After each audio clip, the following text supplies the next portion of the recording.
नमस्कार, वास्तु लिविंग में आप सभी दर्शकों का बहुत बहुत स्वागत। मैं हूं विकास नांगिया। दर्शकों, अब से कुछ सप्ताह पहले विंटर्स खत्म हुई और विंटर्स में बहुत सारे फेस्टिवल्स आए और फेस्टिवल्स में हमने खरीदारी कर अपने अपने घरों के गराज में वो सामान रखते चले गए। और फिर अब जैसे जैसे हम स्प्रिंग से समर्स की ओर बढ़ रहे हैं, गराज में आना जाना ज़्यादा शुरू हो गया है, सामान दिखने लगा है और गराज में फ्रेश एयर भी आने लगी है। बहुत से लोगों ने ये जानना चाहा है कि भाई मैं गराज से ऑफिस भी चला रहा हूँ, गराज में सामान भी रख रहा हूँ, गराज में कार भी रख रहा हूँ, बहुत सी चीज़ें गराज से जुड़ी होने लगी हैं। अब समर्स है तो आपको दिखने लगेगा गराज भी। इसी को एक विषय अनुसार रखते हुए आज हम अपनी वास्तु और फंक्शुई कंसल्टेंट पल्लवी छिलावड़ा जी से कार गराज एंड वास्तु पर बातचीत करेंगे। आइए उनका स्वागत करते हैं। पल्लवी जी, वास्तु लिविंग में आपका बहुत बहुत स्वागत।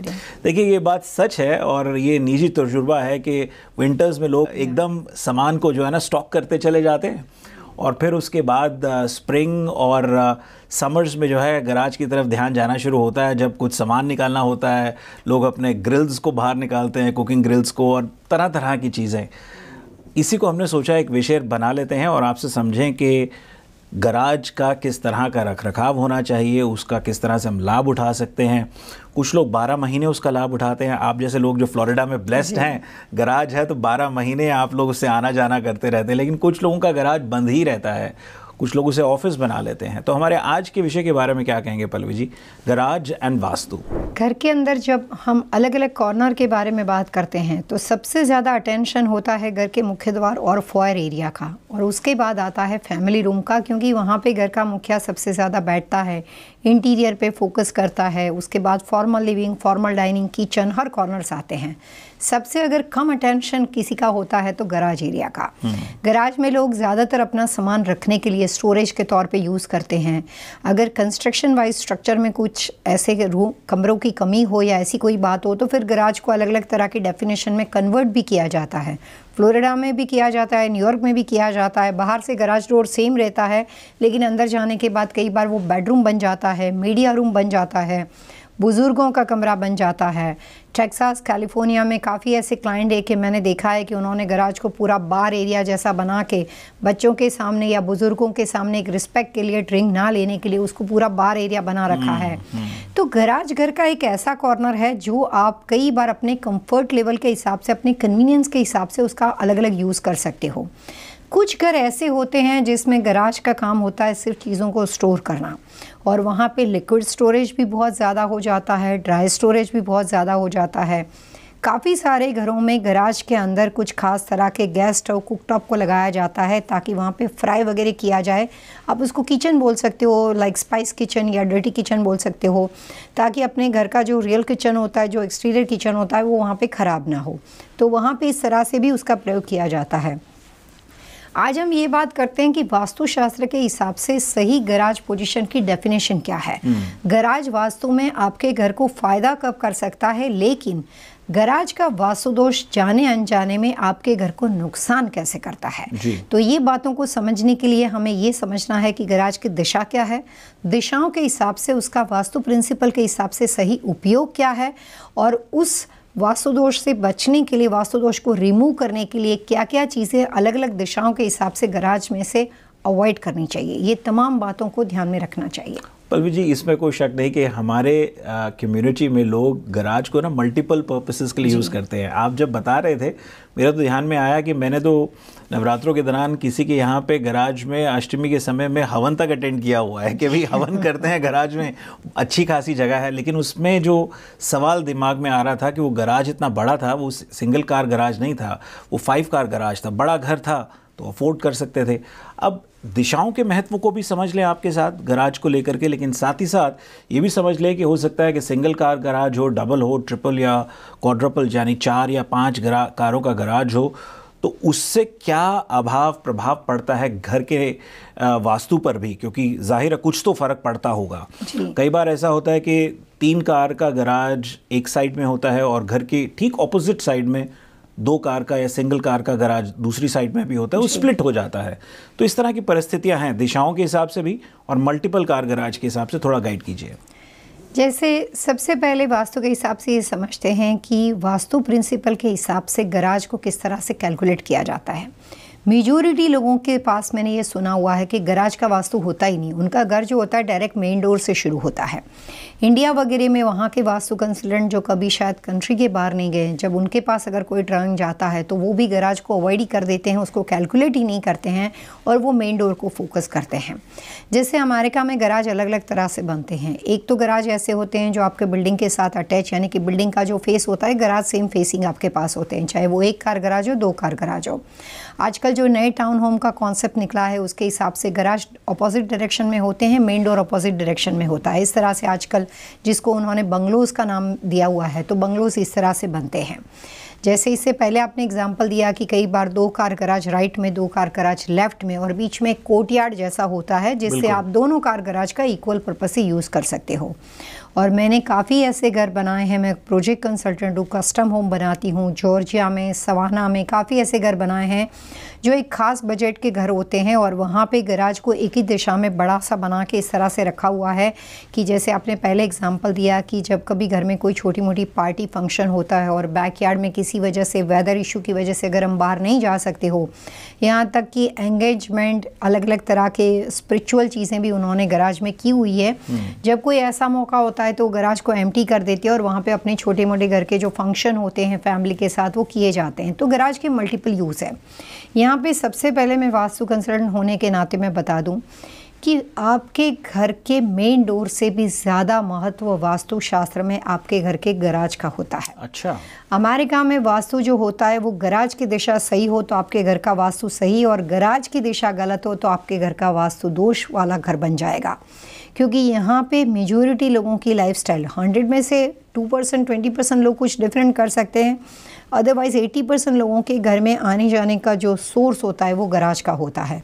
इसीलिए गराज को ही मेन डोर माना जाता है। जैसे आपने टेक्सास का उदाहरण दिया, जॉर्जिया का उदाहरण दिया, कैलिफोर्निया में तो मैंने देखा है कि गराज जो होते हैं वो स्प्लिट भी होते हैं, अलग अलग लेवल के ऊपर भी होते हैं।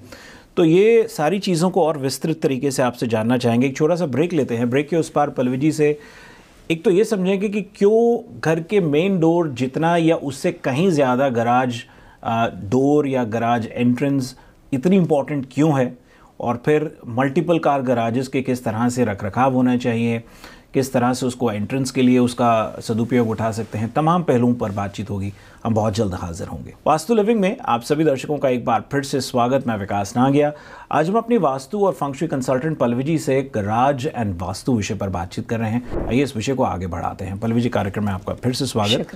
ब्रेक से पहले बहुत अच्छी जानकारी आपने और अलग अलग स्टेट्स का एग्जाम्पल देते हुए तवज्जो दिया था कि भाई एंट्रेंस डोर जितना या उससे कहीं ज़्यादा सिग्निफिकेंट है गराज की डायरेक्शन, वो गाइड कीजिए। वास्तु के हिसाब से जब कभी किसी का घर सिलेक्शन यूएस में होता है, या मैं अपनी प्रैक्टिस के हिसाब से बताऊं कि यहाँ पे जब मैं काम करती हूँ तो मैं हमेशा उस घर के मुखिया के हिसाब से पहले गराज सिलेक्शन पे फोकस करती हूँ। मेन डोर पे सिलेक्शन नहीं होता है, क्योंकि मेन डोर जो होता है उसको यहाँ पे अमेरिका में उसका दूसरा नाम है सिर्फ गेस्ट एंट्रेंस, यानी कि जब भी किसी मेहमान को आना जाना होता है तो उसका प्रयोग किया जाता है, उसका उपयोग किया जाता है। अदरवाइज़ जो घर का मुखिया या घर के फैमिली मेम्बर्स होते हैं, सबका इन एंड आउट एक्सेस जो होता है गराज डोर से होता है। और सबसे इम्पोर्टेंट बात वास्तु में इसलिए है कि घर के अंदर जितने भी अलग अलग तरह के दरवाजे होते हैं, जो भी इंटरनल डोर होते हैं, उस पूरी बिल्डिंग को कनेक्ट करता हुआ सबसे ज़्यादा एनर्जी, यानी कि एयर सर्कुलेशन या सबसे ज़्यादा एनर्जी का जो सोर्स होता है वो गराज डोर होता है। क्योंकि garage door comparative to all others door में सबसे बड़ा होता है। उससे बड़ा, गराज डोर से बड़ा घर का कोई दरवाज़ा नहीं होता है। समटाइम्स अमेरिका के स्ट्रक्चर के अनुसार आपका जो बैक डोर होता है, जब आप अपने फैमिली रूम से अपने बाहर पैटियो में जाते हैं तो कुछ घरों में बड़े से ग्लास पॉकेट डोर बनते हैं जो आप पूरा ओपन कर सकते हो। तो वो कई बार उसकी जो पॉकेट डोर की जो उसकी जो विड्थ और लेंथ होती है वो थोड़ी बड़ी होती है, लेकिन ऐसा बहुत ही कम घरों में होता है। Majority garage door he source of energy का सबसे बड़ा माध्यम माना जाता है जी। और जो भी उस घर में एयर सर्कुलेशन आने हैं, जो भी प्रॉपर्टी के हिसाब से उस घर में एनर्जी आनी है या एनर्जी कहीं भी वजह से रिफ्लेक्ट हो जाती है या ऊर्जा परिवर्तित हो जाती है, वो तमाम चीज़ें गराज डोर की पोजीशन पे डिपेंड करता है। इसीलिए वास्तु शास्त्र के नियम के अनुसार घर के जो मुख्य ऑनर होते हैं, मेन जो उस घर को चलाने वाले ब्रेड विनर होते हैं, उनकी डेट ऑफ बर्थ के हिसाब से अगर हमें नए तरीके से प्रॉपर्टी सिलेक्शन का मौका मिलता है तो हम गराज डोर से ही घर का सिलेक्शन करते हैं। अब पूरा वास्तु घर के मुख्य द्वार के बजाय गराज डोर पे डिपेंड करता हो, तो इसका मतलब ये हो जाता है कि गराज के अंदर रखी हुई तमाम चीज़ों की व्यवस्था वास्तु में उतनी ही उपयोगी हो जाएगी जो आपके मेन डोर के आसपास की चीज़ों का रखरखाव इम्पोर्टेंट होता है। बिल्कुल। सबसे पहले इसको समझने के लिए सिंपल बात दिशाओं से करते हैं। चाहे आपके घर का कोई भी तरह का स्ट्रक्चर हो, आपके garage door 2 and like 2 right and 2 left इस तरह से कोर्टयार्ड में बने हो, सेम स्ट्रक्चर के साथ जुड़े हुए, वहाँ से बात नहीं हो रही, दिशाओं से बात करते हैं। अगर आपके घर का गराज डोर नॉर्थ ईस्ट दिशा का बना हुआ हो तो वास्तु प्रिंसिपल के हिसाब से आप वहाँ पे कोई भी आपका सेकंड किचन या वहाँ पे फ्राई करने के लिए कई बार हम कुछ चीज़ें गराज में करते हैं, इस तरह की तमाम व्यवस्था आपके लिए वास्तु दोष की निशानी बन जाएगी। यहाँ तक कि आमतौर पे गराज के अंदर हमारा जो ट्रैश होता है वो रखा जाता है, लेकिन अगर आपके घर के नॉर्थ ईस्ट के गराज डोर बने हुए हो तो वहाँ पे आप कोई भी तरह का क्लटर, ट्रैश बिन वगैरह वहाँ पे नहीं रख सकते हो। इवन आपके घर के अंदर जो एक्स्ट्रा किसी भी तरह से सीजनेबल डेकोरेशन का कोई भी तरह का डेकोर हो, घर में कोई टूटी फूटी चीज़ें हो। काफ़ी बार लोग मुझे गराज में सामान दिखाते और बोलते हैं कि बच्चे अभी अभी डोम से वापस आए हैं तो उनका जो एक्स्ट्रा जो पूरा घर बना हुआ था अपार्टमेंट वगैरह उसका सामान है। काफ़ी बार कुछ लोग बोलते हैं कि मेरे जो रिलेटिव थे उन्होंने अपना घर खाली कर दिया तो अपना सामान कुछ देर के लिए मेरे पास वहाँ पे रखा हुआ है।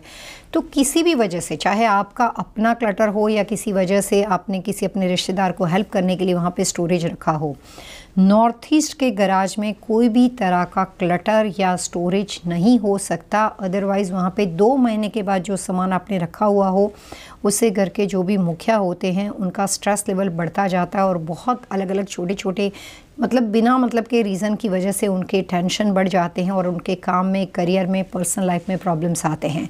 तो वास्तु प्रिंसिपल के हिसाब से नॉर्थ ईस्ट के गराज के अंदर फायर एलिमेंट को अवॉइड करना चाहिए। वहाँ पे किचन, इलेक्ट्रिकल ब्रेकर्स वगैरह नहीं हो सकता है और वहाँ पे कोई भी तरह का एक्स्ट्रा क्लटर और स्टोरेज जो होता है उसको कम्प्लीटली अवॉइड करना चाहिए। जी, तो गराज में इलेक्ट्रिकल सर्किट ब्रेकर्स और ये सब तो मैंने अक्सर देखा ही है पल्लवी जी, पर आप ये कह रहे हैं कि वो नॉर्थ में ना हो, नॉर्थ ईस्ट के गराज में, नॉर्थ ईस्ट के गराज में ना हो। तो और वहाँ पे अगर है किसी वजह से इस तरह की चीज़ें तो जाने अनजाने में आपकी लाइफ में उससे वास्तुदोष खड़ा होता है जिसको आप रेक्टिफाई कर सकते हैं। जी, कई बार मैंने ये भी देखा है कि जहाँ पर लोगों के घरों में बेसमेंट्स नहीं होती हैं, गराज होता है, हॉट वाटर हीटर भी गराज में होता है, इस तरह की परिस्थितियाँ भी होती हैं। थोड़ा वो भी गाइड कीजिए क्योंकि अब ये भारी चीज़ें हैं, हैवी वेट आइटम्स हैं, स्टोरेज आइटम्स भी होती हैं, तो किस तरह से उसका रख रखाव हो। जिन घरों के अंदर वाटर टैंक की तरह हीटर सिस्टम लगा हुआ हो वहाँ पे जैसे मैंने कहा कि फायर एलिमेंट गराज में नहीं हो सकता। तो अगर आपका नॉर्थ ईस्ट का गराज है तो वहाँ पे इलेक्ट्रिकल ब्रेकर या इलेक्ट्रिकल पैनल की व्यवस्था, कोई भी तरह का आपका खुद का बनाया हुआ किचन वगैरह व्यवस्था बनी हुई हो। अगर आपके पास टैंकलेस वाटर हीटर नहीं है और वाटर टैंक बनी हुई हो, तमाम चीज़ें जो है वो फायर एलिमेंट की अंदर ही गिनी जाएगी और वो वास्तुदोष की निशानी बन जाएगी। लेकिन साथ में मैं ये भी कहना चाहूँगी कि हम अलग अलग दिशाओं के हिसाब से पहले बात करते हैं कि गराज में क्या क्या चीज़ें नहीं होनी चाहिए और उसके बाद जो भी वास्तुदोष है उसको आप रेक्टिफाई भी कर सकते हो, जिसके लिए आपको घर बदलने की ज़रूरत नहीं है। दूसरी सबसे इम्पोर्टेंट बात होती है कि गराज का कैलकुलेशन आपकी प्रॉपर्टी का जो एक्सटीरियर एलिवेशन होता है, जिसको आप shape of the floor plan बोलते हो, उसको बदल सकता है। तो अगर किसी वजह से गराज आपका एक्सटेंडेड हो तो उसकी वजह से कई बार आपके आसपास के कॉर्नर कट हो सकते हैं। काफ़ी बार ऐसा होता है कि गराज आपका नॉर्थ ईस्ट का हो और अगर वो वहाँ पे एक्सटेंडेड हो तो उससे आपको फ़ायदा हो सकता है। लेकिन अगर आपके घर का गराज नॉर्थ दिशा का बना हुआ हो और ईस्ट दिशा का बना हुआ हो और किसी वजह से वो स्ट्रक्चर में एक्सटेंडेड हो तो बहुत बड़े नुकसान की वजह बन जाएगा। वहाँ पे आपने जो भी सामान रखा हुआ हो, जो भी वहाँ पे रख रखाव और प्लेसमेंट पोजीशन है वो सेकेंडरी बन जाता है। नॉर्थ एक्सटेंडेड गराज वाले घर, ईस्ट एक्सटेंडेड गराज वाले घर अपने आप ही आपके घर का नॉर्थ ईस्ट कॉर्नर जो होता है उसको कट प्रॉपर्टी में कन्वर्ट कर देता है, जिसकी वजह से वो एक्सटेंशन जो है वो वास्तुदोष की निशानी बन जाते हैं। और इस तरह के घर के बने हुए गराज में घर का जो ऑनर होता है, घर के जो मुखिया होते हैं, उनकी फाइनेंशियल चैलेंजेस और फाइनेंशियल प्रॉब्लम्स जो होते हैं वो बहुत ज़्यादा बढ़ जाते हैं। तो नॉर्थ एक्सटेंडेड और east extended garage door vastu नियम के अनुसार अच्छे नहीं माने जाते। जी, और कौन कौन सी दिशाएं हैं पल्लवी जी जिन पर हमें विशेष ध्यान देना चाहिए गराज को लेकर के? जैसे कि साउथ दिशा के बने हुए गराज डोर काफ़ी बार दिखाई देते हैं। जो अभी नए बंगलो सिस्टम है उसमें अगर आप नॉर्थ फेसिंग घर चूज़ करोगे ऑटोमेटिकली आपके गराज डोर साउथ में चले जाएंगे। तो south, south east and south west में, खास करके साउथ वेस्ट के गराज डोर को कम्प्लीटली बंद करना चाहिए, उसका यूज़ ही नहीं करना चाहिए। आपके पास गराज हो बट आपके स्टेट का वेदर ऐसा हो कि आप कार बाहर पार्क कर सकते हो ड्राइवे में, और मेन डोर से अगर आप आना जाना रखते हो तो उस कंडीशन में साउथ वेस्ट का गराज डोर वास्तु के नियम के अनुसार 260 डिग्री के ऊपर बना हुआ गराज डोर सबसे गलत वास्तु दोष की निशानी माना जाता है, जो वहाँ पे रिलेशनशिप डिस्प्यूट भी करता है, और आप अपने काम और करियर में वहाँ जाने के बाद अपने सारे परिवारजनों से, दोस्तों से आप धीरे धीरे अकेले पड़ जाते हो और आपको लोनली फीलिंग होनी शुरू हो जाती है, क्योंकि रिश्ते जाने अनजाने में प्रॉब्लम्स, मिसअंडरस्टैंडिंग बढ़ती है और आप कट ऑफ हो जाते हो लोगों से। तो उसको सबसे बड़ा वास्तुदोष वाला गराज डोर माना जाता है। और साउथ और साउथ ईस्ट के जो गराज डोर है वहाँ पे रहने वाले लोगों की हेल्थ समस्या इतनी ज़्यादा बढ़ा देता है कि आप हेल्थी फैमिली के साथ अपने घर में वहाँ पे एंटर करते हो, लेकिन वहाँ पे एवरी टाइम जितना आप ज़्यादा रहते हो आपकी हेल्थ समस्या जो होती है वो बढ़ जाती है। जी दर्शकों, वास्तु लिविंग में वक्त तो चला है एक और छोटे से ब्रेक का। ब्रेक के उस पार हम पल्लवी जी से पहले जानेंगे टिप ऑफ द वीक, और फिर साथ ही साथ उनसे जानेंगे कि गराज के साथ जुड़ी और कई चीज़ें हैं। हो सकता है कि गराज के ऊपर आपका टेरेस गार्डन हो सकता है बेडरूम हो, किचन हो, कई ऐसी परिस्थितियां हो सकती हैं। इसको भी समझ लिया जाए पल्लवी जी से कि किस तरह का रखरखाव होना चाहिए। एक छोटा सा ब्रेक लेते हैं, ब्रेक के उस पार पल्लवी जी से बातचीत का सिलसिला जारी रहेगा। वास्तु लिविंग में आप सभी दर्शकों का एक बार फिर से स्वागत। मैं विकास नांगिया। दर्शकों, आज हम अपनी वास्तु और फंग शुई कंसल्टेंट पल्लवी जी से कार, गराज एंड वास्तु विषय पर बातचीत कर रहे हैं। आइए इस विषय को और आगे बढ़ाते हैं, उनका स्वागत करते हैं और पहले उनसे जानते हैं tip of the week. Pallavi ji, Vastu living में आपका स्वागत है। टिप ऑफ द वीक क्या है? आज हम गराज पोजीशन और वास्तुशास्त्र के बारे में बात कर रहे हैं। तो मैं ये ज़रूर कहना चाहूँगी कि अगर आपके घर के अंदर वेस्ट दिशा के गराज बने हुए हो तो इस तरह की कंडीशन में वास्तु प्रिंसिपल के अनुसार आपको कोई भी वाटर एलिमेंट का स्टोरेज या वाटर एलिमेंट की चीज़ों को अवॉइड करना चाहिए। वाटर एलिमेंट के अंदर कई बार हम घर में बार बनाते हैं, हम वहाँ पे कुछ तरह के लिक्विड प्रोडक्ट का स्टोरेज करते हैं। कुछ लोगों के अपने gas station, convenience stores business होते हैं, तो वो लोग कई बार अपना जो एक्स्ट्रा स्टोरेज वगैरह होता है वो अपने घर के गराज में जाके करते हैं।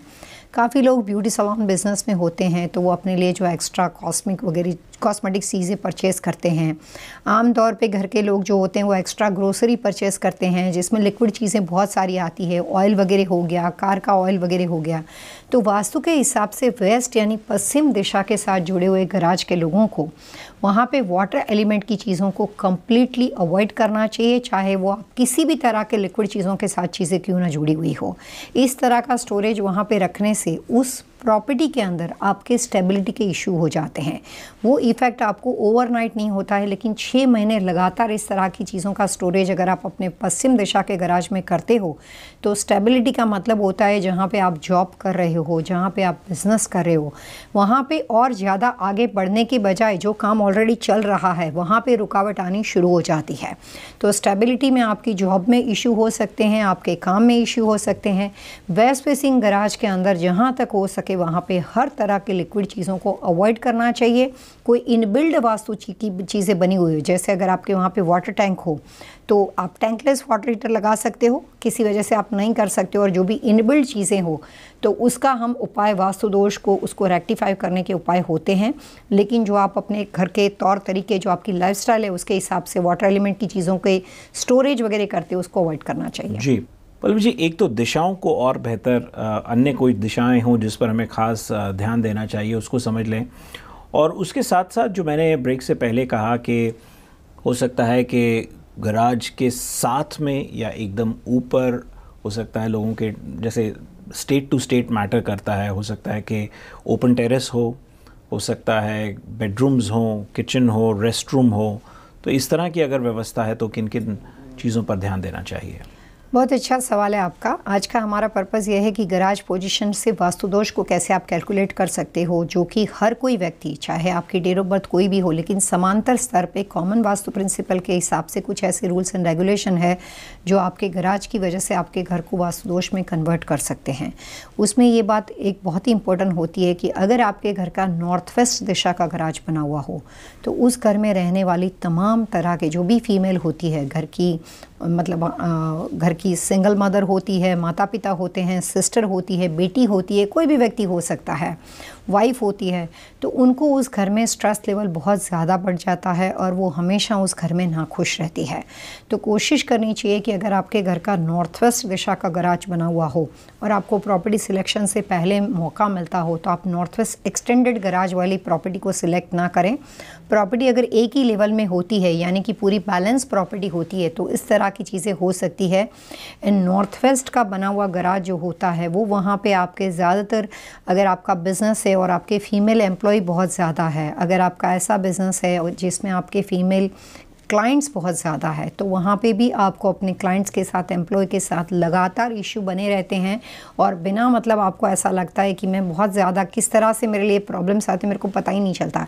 यानी कि ऑब्स्टिकल जो होते हैं वो आपके साथ एवरीडे छोटी छोटी बातें जो होती है वो रीज़न बन जाती है।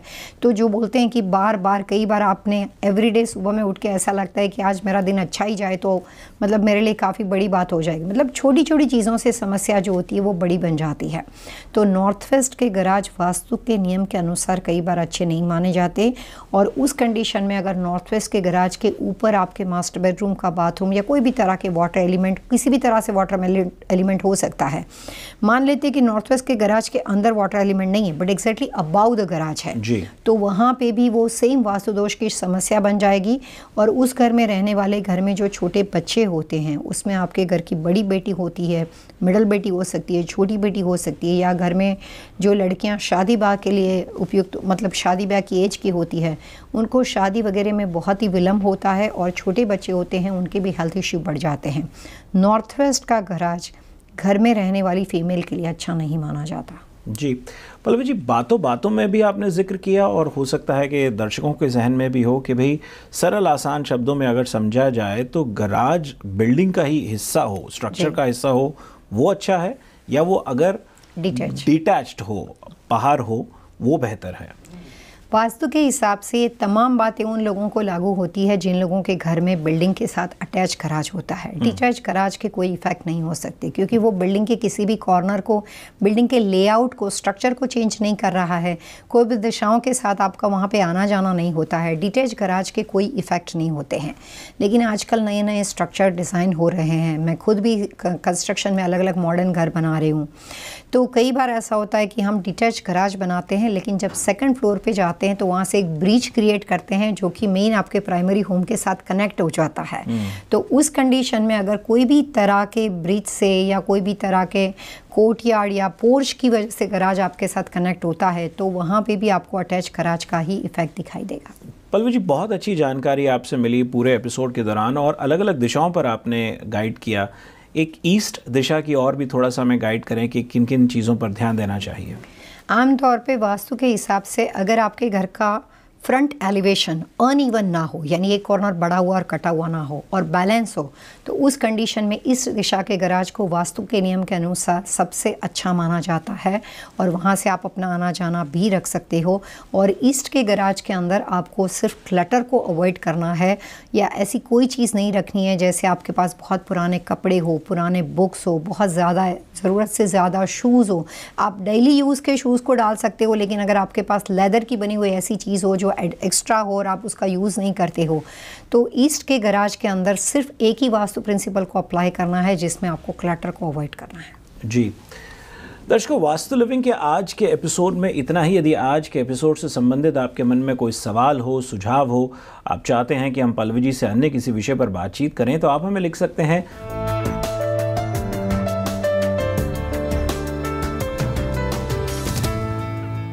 दर्शकों से आइए पल्लवी जी मिलकर के आगे लेते हैं। Wish you all happy vastu living.